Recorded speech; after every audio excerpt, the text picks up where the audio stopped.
High School just got a new director, new theater director, and they're now doing the show Frankenstein, not like young Frankenstein, but legit Frankenstein, the first one. Now, right here you can see the very tall boy on the poster is actually my friend Gabe. He's a pretty cool guy.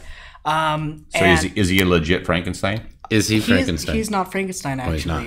As you can see, he's super tall, and they did face paint so his cheekbones look higher, so it like accents that. And they do that because their take on Frankenstein, everyone else is augmented, but the monster is not augmented. It's just a normal human being. So everyone is like, Gabe, his augmentation, he's super tall. That's like, it's a really cool thing. And they've already done 3 shows so far, and I guess people are loving it, and I just have to talk about it because honestly, it's a great show and people should go see it.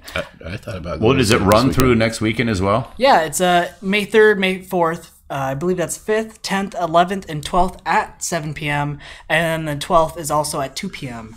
It's $7 for thespians, for students, for senior citizens, $10 for adults, and $13 for VIP. I thought Very nice. I think I'm going to go to the May 3rd or 4th event. The VIP we have our little is the time way to machine go. here, and we're gonna go to the one on the 4th. I think. Yeah. I might go. Yeah, Because I honestly thought about going this weekend, and I was going to pay the $13 for the VIP. So you want to go to the one last Friday? Last Friday, yeah. Yeah. Well, let's go to that one. Okay. All right. Rewind it. Yeah. Well, thanks for pointing that out, Kyle. Yeah, There's shows on May 3rd and 4th if you didn't know. But if you lack a time capsule, there are shows ahead of us still as well. Absolutely. All right. And that is at the public high school, Cowlitz Public High School. Yes. Very good. All right, let's have a conversation about the landfill. There's been a lot of public debate and even some angst over this.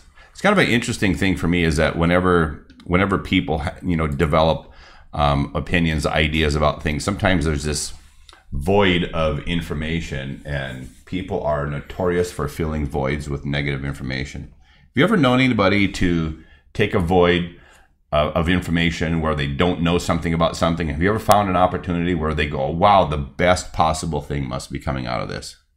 Have you ever known that to happen? Have you, Chris? Yeah, most of the time people are dreading the worst because of what they don't know, and then later they get to find out. I personally don't waste any time in my life doing that kind of stuff because I don't see that as productive. But anyway, so there's been a lot of conversations about the landfill, and I have had a lot of people share their thoughts and ideas with me on it. So we have the benefit today of having one of our county commissioners, Arn Mortensen, has joined us, and he's relaxing on the sofa in the gallery section here in the studio. We could say that he is at the Cowlitz County Visitors Center, perhaps, right? Good. No, he is in studio with us. And we removed his stutter, so he's going to sound like the Fresh Prince of Bel-Air today. That's via our clever software. Anyway, I'm just going to share with you a few thoughts that Arn wrote in a blog about the landfill, and then we can, anybody in our viewing audience, if you'd like to throw any questions in there for Commissioner Mortensen, feel free to do that. Both Kyle and Chris will be monitoring that, so we can throw your questions out there. And hopefully we can get some of those answered for you. At a later time, if you are seeing this this live stream here, if you're seeing it after the fact, either in on the Facebook page, the Facebook group, YouTube, Patreon, Twitch, any of these sources, feel free to also post your questions, comments in the thread, and we'll forward those on to Arn and get responses back to you at a later date as well. So let's get started talking about the landfill. This was actually an update that Arn wrote on April 11th. I wish you would have wrote this 10 days earlier, Arn, because then we could have told people maybe this is serious, maybe it's not. Could have been an April 1st piece. But currently, the county has a review board which has been studying various responses from private entities interested in working with the county. Arn's goal is to get a decision within a month and move into a phase to develop a formal contract to put a partnership into operation in January of 2019. So that's kind of the timetable. There will be some public hearings. No final decisions have been made. The final decision will be in the public eye via hearings both in the morning and evenings on 2 separate days. So first of all, thanks, Arn, for joining us here in studio to trash talk about the landfill. Turn your filter on. I appreciate the invitation and the opportunity to answer questions. All right, very good. So what are kind of the, when I mentioned that there's been this void of information, some people have shared a lot of hysteria over, well, the landfill is going to be sold. It's going to be in some fly-by-night operations hands. Everything's going to go to heck in a handbasket. What response do you have for people on that? Oh, there's so many elements in the decision. Let me try one. Make sure you try to keep me on track. Mm-hmm. The county is in a situation where essentially it has a choice of bringing in more income somehow or beginning to cut back on the staff. Mm-hmm. And the general fund itself is about 70% spent on law and justice alone. Mm-hmm. And I have yet to find someone who says to me, we have too many deputies on the payroll. You know, we have 5 deputies at night to cover the entire county. Mm-hmm. So when you call for help, so it's not like we have a lot of choice raising taxes, laying people off, or figuring out how to monetize the landfill. So there's a financial reasoning and importance here to be looking at this and putting all solutions on the table. Yeah, and I could go on quite a bit there. Again, keep me on focus. What will happen with the landfill is if we make the deal, it will include an upfront payment. Mm-hmm. And I can tell you a little bit about that now, which will probably help. We did go through a process where we had 8 respondents, and we down selected after a fair amount of review discussion to a company called Republic. Republic. Let me call it that. We may have to change their name later. Yes. So Republic is the second largest waste management company in the country. They have vast experience and all that. Mm-hmm. And they have a community focus on it that is superb. All of that combined to economics are good, the community service is good, and the total experience and skills is superb. So we chose Republic. Republic will be doing an upfront payment, kind of a upfront payment is what I would call it, and it'll be on the order of $15 million, 15. Mm-hmm. In addition, there will be an annual guaranteed minimum payment that will be more than twice the payment obligation we have on the bond for the landfill. And then there will be a percentage of the gross for every ton that goes into the landfill and a set fee for every ton. So we will get, for all the tons that we currently get, we will get $4 a ton. Mm-hmm. For every new ton is defined as that brought in from Republic, will be $3.50 a ton. But on top of all of that, there'll be 20% of the gross that goes into the landfill. The reason we're doing 20% of the gross is we think, at least in particularly I think, there is a good deal of upside, and I want the county to have that. The current estimate is in the first year, we not only would get that upfront payment that I mentioned, but we would exceed the minimum payment by about 25% just in the first year. So we're talking about on the inbox. Something that matches up with it doesn't match up. It exceeds what we had to do this year. To balance the budget this year, we took $3 million from the landfill and $2.5 million from the Public Works Department, the road fund.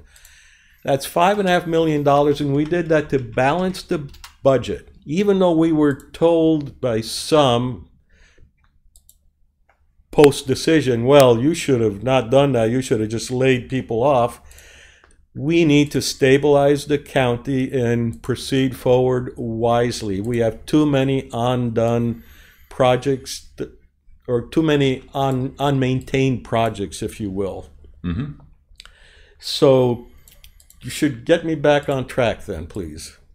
All right. So you're basically talking about the financial need to do this, the benefits that the county gets from it financially, and the fact that you've been facing some relatively difficult decisions financially. So for people who, if somebody has a position that nothing should be done with the landfill, then you got other very tough decisions you got to make within the county and within the departments itself. Let me address that. Yeah, excellent. Mm-hmm.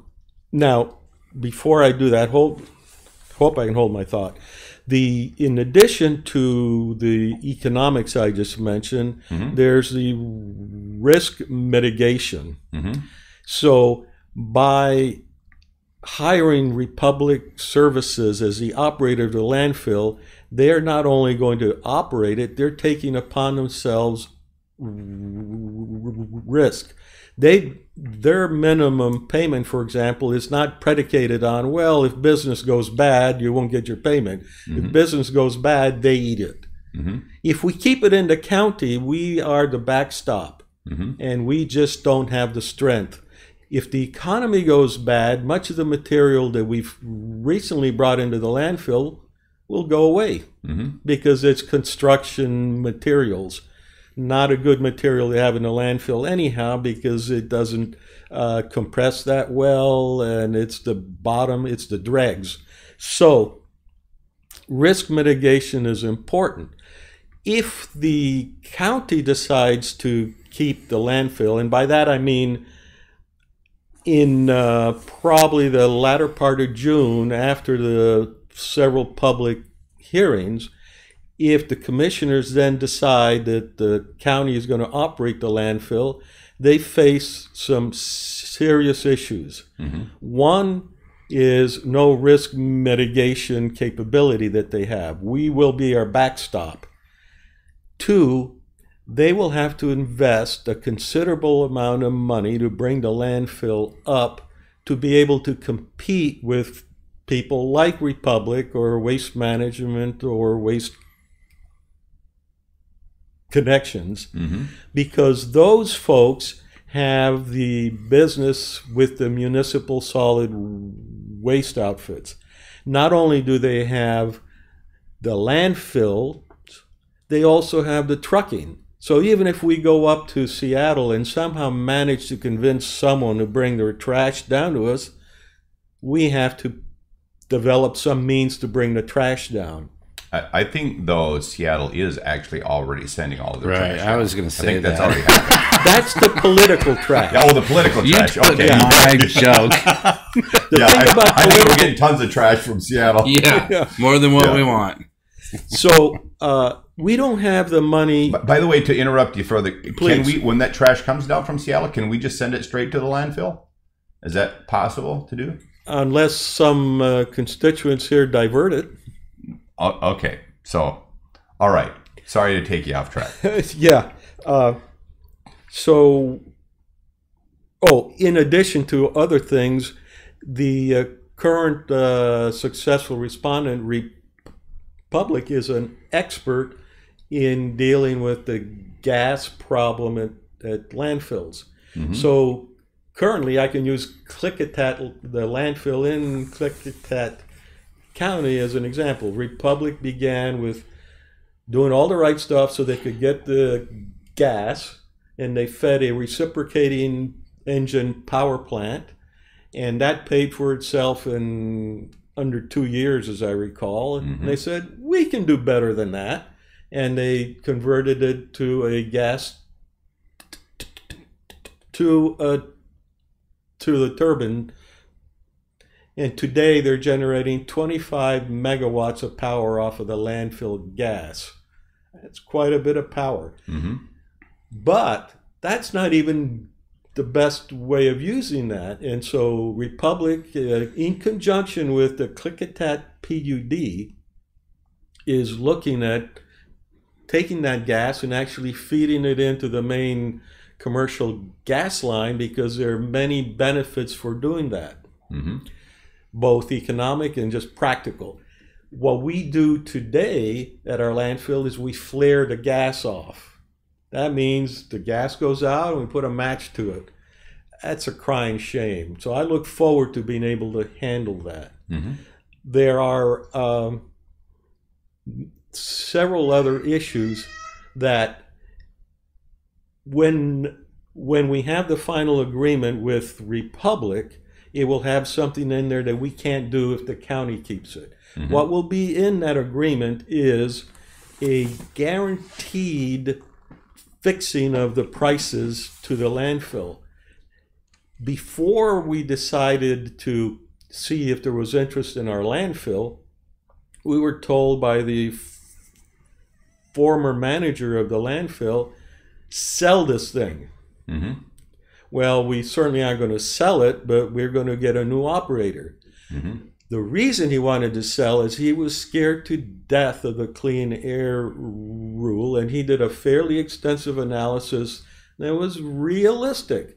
Mm-hmm. What it would cost and where we would get the material to amortize the landfill over more tons. And he projected that by next year, we would be not making money, we would be losing money. And the Mm-hmm. county would then be forced to increase the fees on the county. Republic, in part of our exploration of possibilities, they just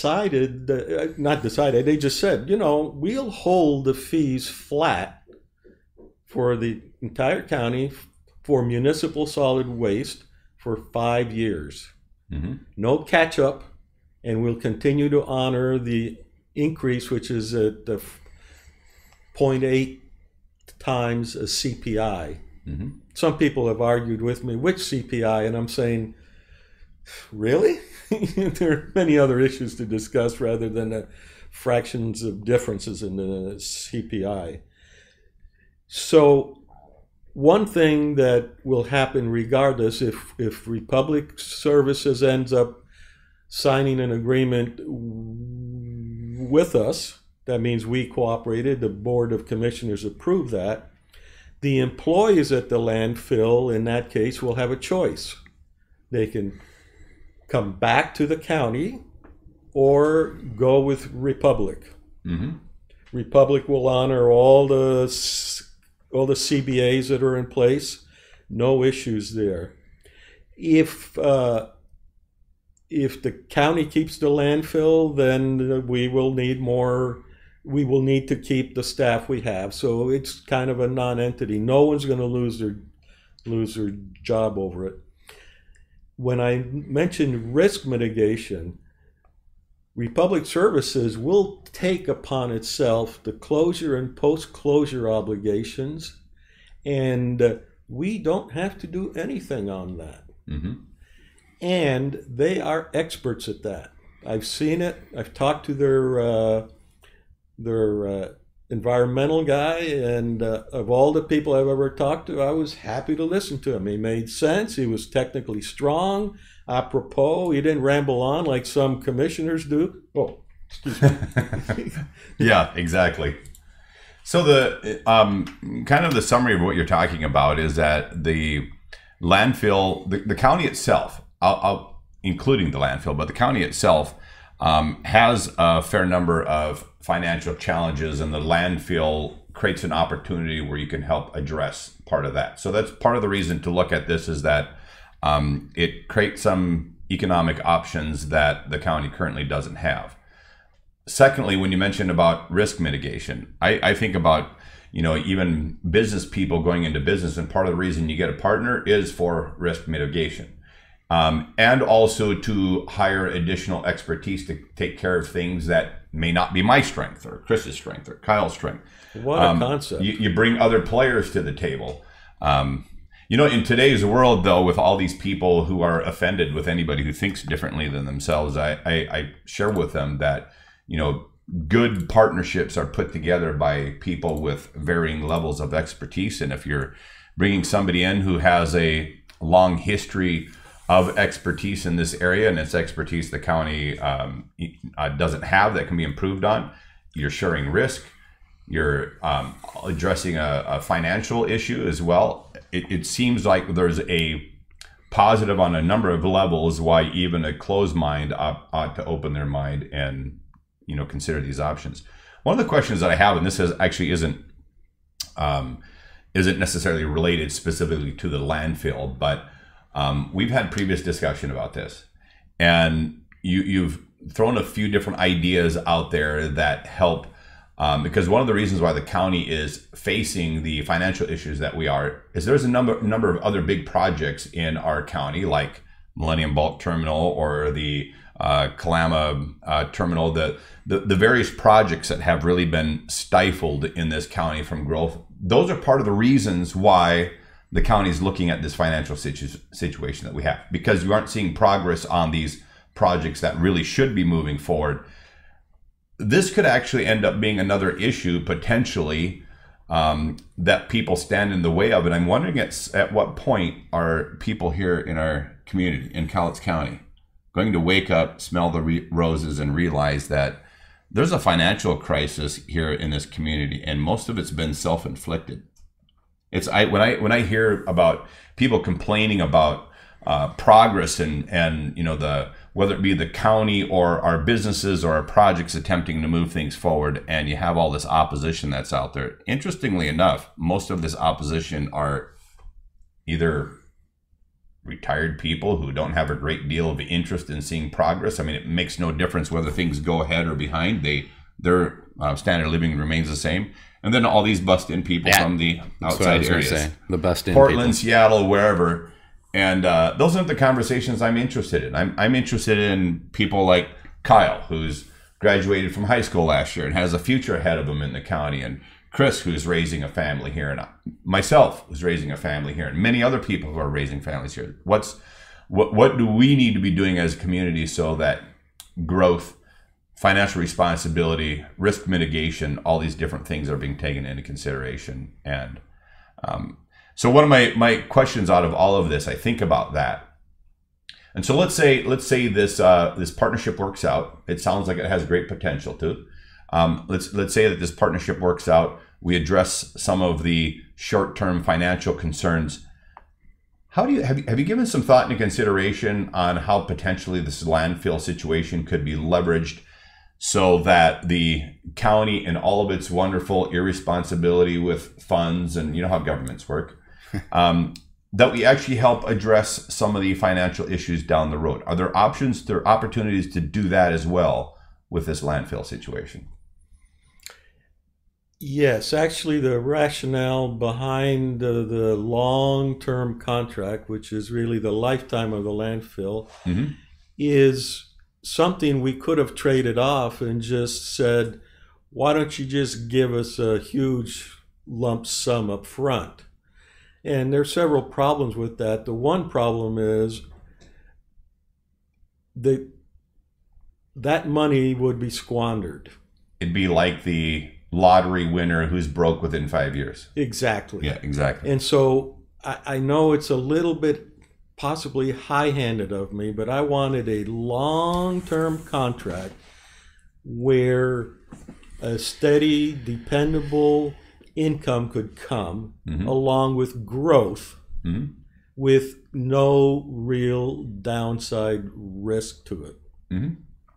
And that's the kind of deal I push for, and that's really what is on the table.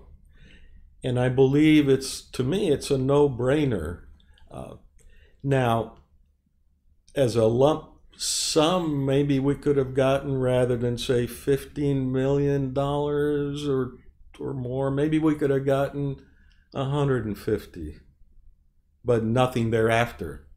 This way, I've talked to Republic, they predict that the landfill, even as we load it up at capacity, still has 75 years of lifetime on it because municipal solid waste compacts as it degrades. You get the gas and you get more airspace.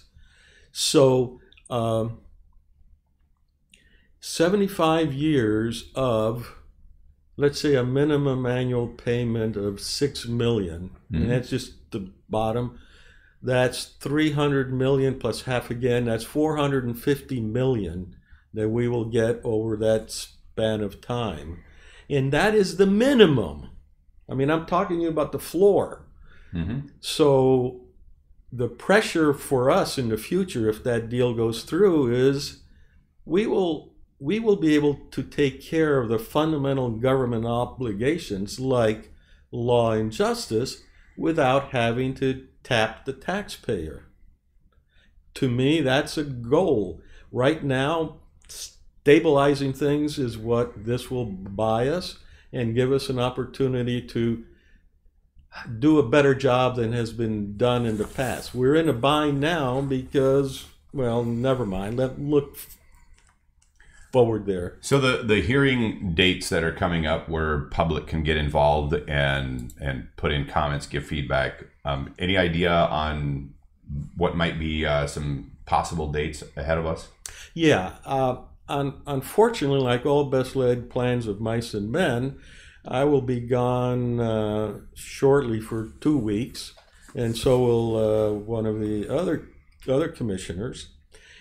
So we will initially have a meeting at the end of May wherein Republic Services, along with probably I and a couple and the county, will actually present to the Solid Waste Advisory Group the extent of our discussion. It'll be not unlike what we have, I've said here, but more organized.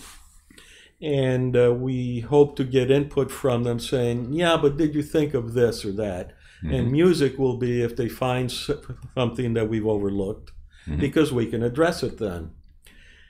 After that, probably within 2 weeks, so that puts us into June, we will have a morning meeting on a Tuesday and an evening meeting on that same Tuesday, wherein all we're going to do is present to the public the information as we presented to the SWAC, probably cleaned up a little bit with more germane focus.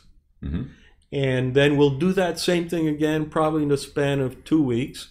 That gives both us and the citizens an opportunity to think over what they heard and what we've heard and maybe make changes if so. So by the end of June, I expect that the commissioners will take a vote, and the vote will be between having an operational contract with Republic Services or the county staffing up and doing something to operate the landfill.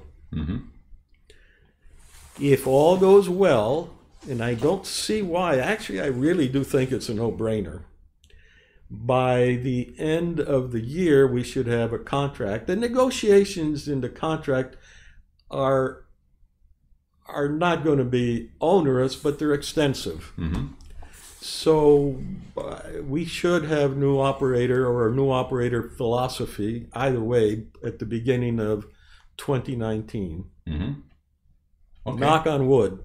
Okay, very good. So one of the things that we'll do for the benefit of our viewers, we have had a commitment from Republic Services to go out and see some of their other operations and tour them and share with you really how this might look with a partnership in place. So we'll do that in the days ahead and before, hopefully we can get this done before these hearing dates come about so people have an opportunity to see that footage as well.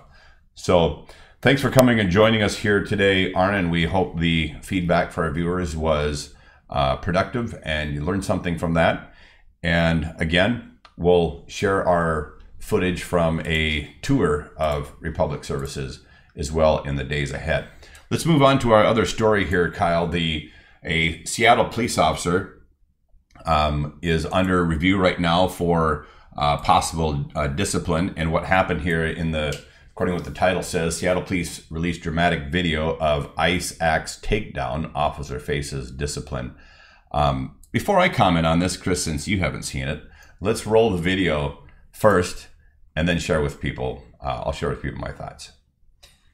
After this nice 15-second After the nice advertisement, yes.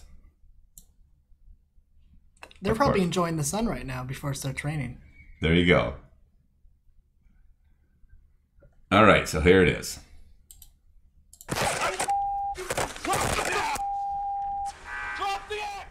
Only on Como, newly released video shows a dramatic police takedown, but did one officer go too far to protect the public?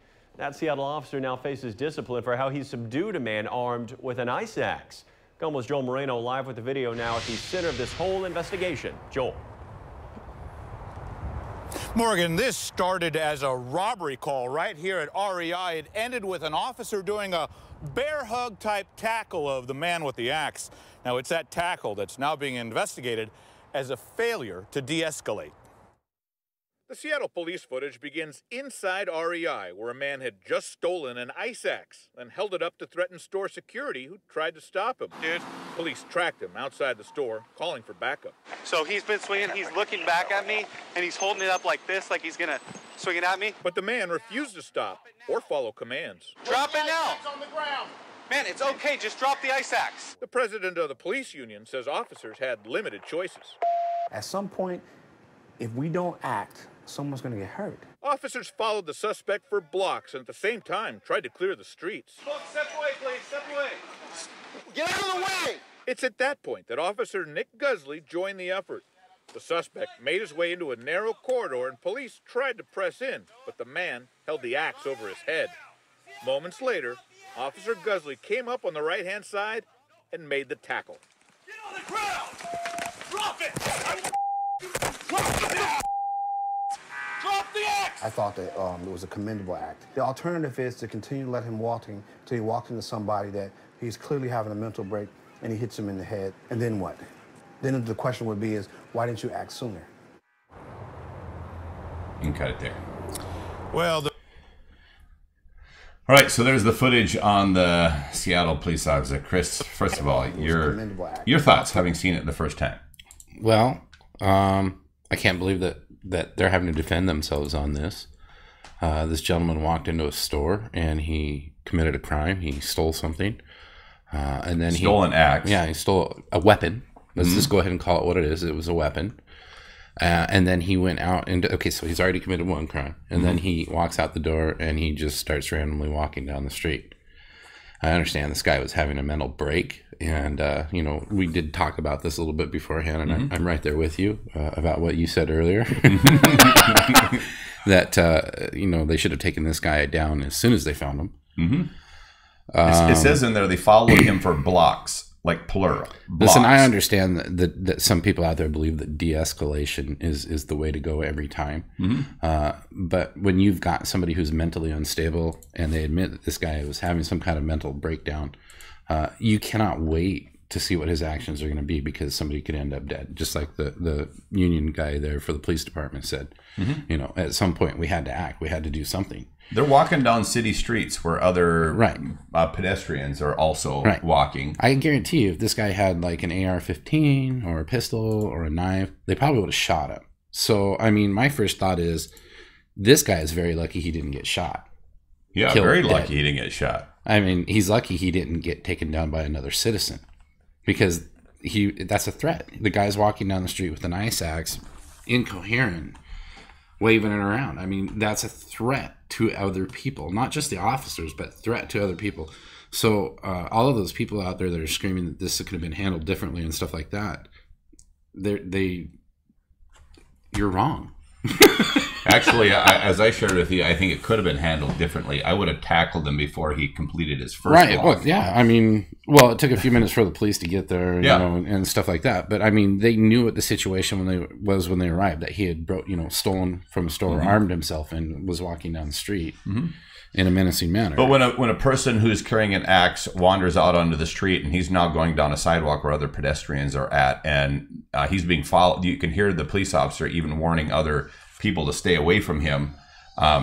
Like I said, in my opinion, if I was supervising these same officers, my only criticism of them would have been, you guys need to take him down right away. To let him walk 3 blocks through the public carrying an axe, and who knows what he's going to do with this thing. He needed to be subdued right away. The more I think about this, the angrier I get, because they took him down without harming this person. There was no harm to this guy. So what is the complaint? Honestly, what's the complaint? They didn't shoot him. They didn't stab him. They didn't mace him. They didn't tase him. They tackled him to the ground like you see football players do. No, I don't think they even tackled him to the ground. If you watch the footage, all they really do is just bear hug him, and they don't really tackle. The camera falls, and you think it's that, but they're actually standing. That's where the camera falls. But they're still standing. I'm surprised they didn't use the taser, because you can do a lot of damage with an axe in very short order. Yeah, they could have tased him and dropped him right to the ground. I went through Citizens Police Academy a couple of years ago, and they always do a tasing display, and they usually get an officer that hasn't been tased yet, and he gets to be tased in front of us. And let me tell you, if they would have lit this guy up with the taser, he would have dropped right there with axe in hand. I mean, maybe they were concerned he'd fall on the axe and kill himself. Maybe I don't know, maybe. But then again, that's just Darwinism. Yeah. But it'd be another replay of the little boys in the red. This is absolutely ridiculous that we're debating this on TV. I mean, this is handled. I can't say what I want to say. Well, we're rated PG. The bottom line is that the fact that anybody was even worried about this is just plain stupid. Yeah, I mean, it's just crazy. You know what's even worse, you guys, is that there's a initiative that actually was presented here not long ago in Washington, I-940, and it then, because it was such a disgusting bill, this was a bill that would actually hold police officers like this personally liable for any of their actions while being a cop. And so that's what I-940 is all about. But because this was such a tasteless bill, and the Republicans even had told the Democrats, we're not even voting on this. They left the House entirely. Well, then they also came up with an amendment, which was House Bill 3003, and gave legislators an opportunity to vote yes on this amendment, which is unconstitutional to vote on an amendment before you even pass the bill. So they voted yes on this amendment, voted no on I-940, and I-940, unrepaired, uncorrected, unfixed, is going to show up on the ballot this fall. But this is a ballot that comes around to taking police officers like this and supposedly holding him personally liable for any actions they have as a police officer. And I'm going to tell you right now, this is going to decimate the police forces if this initiative I-940 passes. And the other, I think about this being a military veteran myself, and I think about our all volunteer military. If you passed a bill or piece of legislation like this that made soldiers personally responsible, who could be sued by some individual somewhere, some foreign land, or even domestically because of actions they have to take as a soldier, you can just take all those volunteer signups and reduce them to maybe 10% of what we got. It's going to wipe it out. Oh, sorry. So now, do you think the police officers, they waited so long because they were scared of actually commencing, either tasing him or tackling him? Do you think they were scared of public backlash that this could happen? Do you think that's the only thing that I can think of as to why they waited so long? Yeah. Because the actions they took, my only criticism, like I said, was that they should have done it the minute he left the store. I would have tackled him before he got out of the parking lot. By the way, is this police cam footage that we're seeing here? Yeah. It is police cam footage. So see these argument that, for and against police cam footage.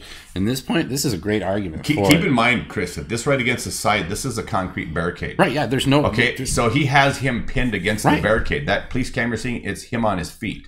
Okay. He doesn't even have him face planted on the ground, which is where he should be.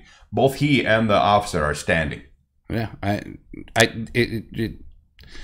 just surprises me on what these guys have to go through and the criticisms they have to. You know, I had a friend that was a police officer up in this area who passed away recently. And, you know, I did some research on his jacket, you know, because they kept referencing in his funeral that he had done something really well, and that he was decorated for saving the lives of citizens and fellow officers. In that case, we had a similar incident. They had a carjacker, and they were wrestling around on the ground with the police officers. This guy had a gun, okay, and he was going to bring it up to shoot at a building that had citizens in it, and my friend had to take a life. He was investigated, cleared through it, no problems. You come across something like this where nobody was even hurt, and they have to go through the ringer just to make sure that they're okay. This is the kind of attitude against our police that has to stop. These guys are here to help us. These guys protected and served this day the citizens of Seattle, and now they're going through the ringer for it, and that's not right. That's the Seattle trash we were talking about. That's the Seattle trash. Yep. All right. Well, we have one local event. Well, it's not so local, but here in the state of Washington, I want to mention we've been reminding people about the Rusty Scuppers Pirate Days is coming up end of June. That's going to be the 22nd, 23rd, and 24th. It's a Friday, Saturday, Sunday. And it'll be out in Westport. And so for those of you who maybe made it to last year's deal, you know what it's all about. But if you didn't, before we jump off here, or after, Kyle will add a short little video clip so you can see some of the fun things that are going on out there. But it's worth going, even if you just get an opportunity to show up out there for Saturday. There are these cannon battles they have set up in one area. They have in the harbor. There's many people that bring these mini pirate ships, so they have these mock pirate battles actually out in the harbor. And there's a well-known pirate ship that is coming there that will also be in dock in Westport, and you'll be able to tour that ship there. But from costume contest to bands coming from all around the country, tons of performers everywhere. And there's also on Saturday night, there's a big fire show there as well. So that's, again, June 22nd, 23rd, and 24th. So we will be out there with the minus Kyle. He's going to be out cruising. Where are you cruising that weekend? West Jamaica. Well, West Caribbean. West Caribbean. Yeah. Now, if you're going to be on the island, are you going to make sure that you're not going to get too many people on one side of the island so it doesn't capsize like Guam. Representative Hank Johnson? Yeah, he was pointing out that Guam could flip over. I'm pretty scared. Technically, we could do a broadcast with him from the Caribbean, and he could be drinking rum and dressed like a pirate. Sure. And he could be a pirate of the Caribbean. Maybe you could set up a camera on yourself and get a whole bunch of you and your friends to jump up and down on the beach and show Representative Johnson that the island's not a bobber, so he doesn't have to be worried about this capsizing. Maybe we can get like a mannequin, and on the face it's just like this iPad, you know? And then you guys can tag that along with you guys as you're going, and it actually has me at like Google Hangouts or Skype, so I'm actually there. There you go. Did you save your hair? Because we could always, you know, put it on a Wilson soccer ball and just put it here in the chair too. I actually did. I have it a little baggy because my friend wanted it, so I have it pinned on as well. It's a bit weird, but yeah. That sounds a bit weird. All right. Cool. So that does it here for our show on Northwest District News. I hope you learned something about trash and police and pirates today. Yeah, I did learn something about trash. Seattle sends way too much of it here. Yes. Also about Frankenstein for Kelso High School. Yes, Frankenstein. And remember to do the Frankenstein. Chickens. That is, so the remaining dates again are Friday, Saturday. And is there a Sunday show? Sunday matinee? For Frankenstein? The 12th is their closing night, and that is at 2 p.m. and 7 p.m. Very good. Night you want the VIP because they're going to load you up. And they're going to make that show special out of all of them. They're going to have fun with it. So if you go to a show, go closing night. Well, having done a lot of theater myself, I can tell you that the shows in the end of the run are genuinely always better than the ones in the beginning. All right. So recap it. Tell everybody this is a very important video to watch about the landfill. Yeah. If you made it this far, you've watched the very important video on the landfill. Hey, some people are just now tuning in. I'm watching people tune in on us. And fantastic. We get viewers who come and go. So Chris's reminder is you need to go back to the beginning and watch it from the top and learn about the landfill. It's you, RJ. Go back. If you're on Facebook, I also posted the link so you can check out the article. So right. Very good. All right, well, that's going to do it for our broadcast here on Northwest Digital News. I'm Kevin Hunter, Chris Bornstead, Kyle Torgerson,